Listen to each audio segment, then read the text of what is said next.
"It seems to me," began the Scarecrow, when all were again assembled in the throne room, "that the girl Ginger is quite right in claiming to be queen. And if she is right, then I am wrong, and we have no business to be occupying her palace." "But you were the king until she came," said the Woggle-Bug, strutting up and down with his hands in his pockets, "so it appears to me that she is the interloper instead of you. Especially as we have just conquered her and put her to flight," added the Pumpkinhead, as he raised his hands to turn his face toward the Scarecrow. "Have we really conquered her?" asked the Scarecrow, quietly. "Look out of the window, and tell me what you see." Tip ran to the window and looked out. "The palace is surrounded by a double row of girl soldiers," he announced. "I thought so," returned the Scarecrow. "We are as truly their prisoners as we were before the mice frightened them from the palace." "My friend is right," said Nick Chopper, who had been polishing his breast with a bit of chamois leather.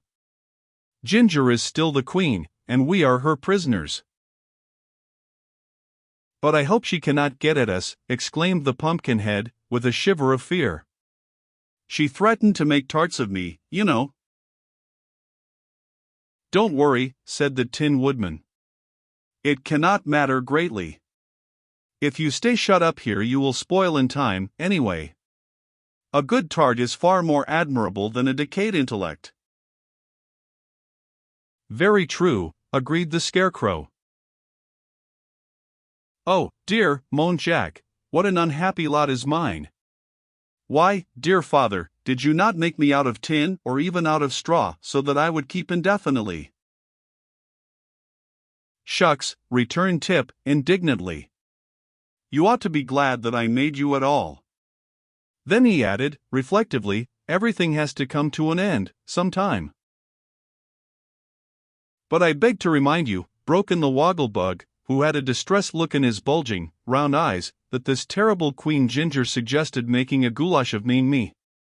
The only highly magnified and thoroughly educated Woggle-Bug in the wide, wide world." "I think it was a brilliant idea," remarked the Scarecrow, approvingly. "Don't you imagine he would make a better soup?" asked the Tin Woodman, turning toward his friend. "Well, perhaps," acknowledged the Scarecrow. The Woggle-Bug groaned. "I can see, in my mind's eye," said he, mournfully, "the goats eating small pieces of my dear comrade, the Tin Woodman, while my soup is being cooked on a bonfire built of the Sawhorse and Jack Pumpkinhead's body, and Queen Ginger watches me boil while she feeds the flames with my friend the Scarecrow." Image 205. This morbid picture cast a gloom over the entire party, making them restless and anxious. "It can't happen for some time," said the Tin Woodman, trying to speak cheerfully, "for we shall be able to keep Ginger out of the palace until she manages to break down the doors. And in the meantime I am liable to starve to death, and so is the Woggle-Bug," announced Tip. "As for me," said the Woggle-Bug, "I think that I could live for some time on Jack Pumpkinhead. Not that I prefer pumpkins for food, but I believe they are somewhat nutritious, and Jack's head is large and plump." "How heartless!" exclaimed the Tin Woodman, greatly shocked. "Are we cannibals, let me ask? Or are we faithful friends?" "I see very clearly that we cannot stay shut up in this palace," said the Scarecrow, with decision. "So let us end this mournful talk and try to discover a means to escape."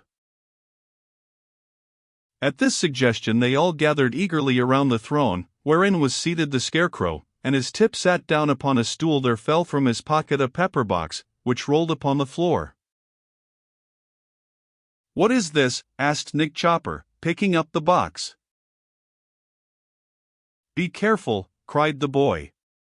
"That's my powder of life. Don't spill it, for it is nearly gone." "And what is the powder of life?" inquired the Scarecrow, as Tip replaced the box carefully in his pocket.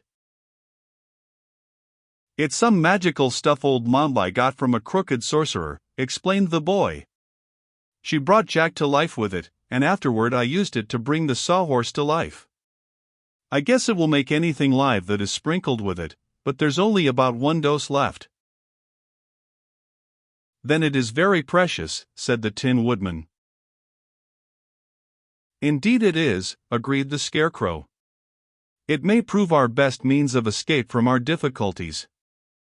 I believe I will think for a few minutes, so I will thank you, friend Tip, to get out your knife and rip this heavy crown from my forehead. Tip soon cut the stitches that had fastened the crown to the Scarecrow's head, and the former monarch of the Emerald City removed it with a sigh of relief and hung it on a peg beside the throne. Image 209. That is my last memento of royalty, said he, and I'm glad to get rid of it. The former king of this city, who was named Pastoria, lost the crown to the wonderful wizard, who passed it on to me. Now the girl Ginger claims it, and I sincerely hope it will not give her a headache. A kindly thought, which I greatly admire, said the Tin Woodman, nodding approvingly. And now I will indulge in a quiet think, continued the Scarecrow, lying back in the throne. The others remained as silent and still as possible, so as not to disturb him, for all had great confidence in the extraordinary brains of the Scarecrow. And, after what seemed a very long time indeed to the anxious watchers, the thinker sat up, looked upon his friends with his most whimsical expression, and said, "My brains worked beautifully today. I'm quite proud of them. Now, listen. If we attempt to escape through the doors of the palace, we shall surely be captured. And, as we can't escape through the ground, there is only one other thing to be done. We must escape through the air." He paused to note the effect of these words, but all his hearers seemed puzzled and unconvinced. "The wonderful wizard escaped in a balloon," he continued. "We don't know how to make a balloon, of course, but any sort of thing that can fly through the air can carry us easily. So I suggest that my friend the Tin Woodman, who is a skillful mechanic, shall build some sort of a machine, with good strong wings, to carry us, and our friend Tip can then bring the thing to life with his magical powder." "Bravo!" cried Nick Chopper. "What splendid brains!" murmured Jack. "Really quite clever," said the educated Wogglebug. "I believe it can be done," declared Tip, "that is, if the Tin Woodman is equal to making the thing." "I'll do my best," said Nick, cheerily, "and, as a matter of fact, I do not often fail in what I attempt. But the thing will have to be built on the roof of the palace, so it can rise comfortably into the air." Image 211. "To be sure," said the Scarecrow. "Then let us search through the palace," continued the Tin Woodman, "and carry all the material we can find to the roof, or I will begin my work." "First, however," said the Pumpkinhead, "I beg you will release me from this horse, and make me another leg to walk with. For in my present condition I am of no use to myself or to anyone else." So the Tin Woodman knocked a mahogany center table to pieces with his axe and fitted one of the legs, which was beautifully carved, onto the body of Jack Pumpkinhead, who was very proud of the acquisition. "It seems strange," said he, as he watched the Tin Woodman work, "that my left leg should be the most elegant and substantial part of me." "That proves you are unusual," returned the Scarecrow. "And I am convinced that the only people worthy of consideration in this world are the unusual ones. For the common folks are like the leaves of a tree, and live and die unnoticed." "Spoken like a philosopher," cried the Wogglebug, as he assisted the Tin Woodman to set Jack upon his feet. "How do you feel now?" asked Tip, watching the Pumpkinhead stump around to try his new leg. "As good as new," answered Jack, joyfully, "and quite ready to assist you all to escape." Then let us get to work, said the Scarecrow, in a businesslike tone.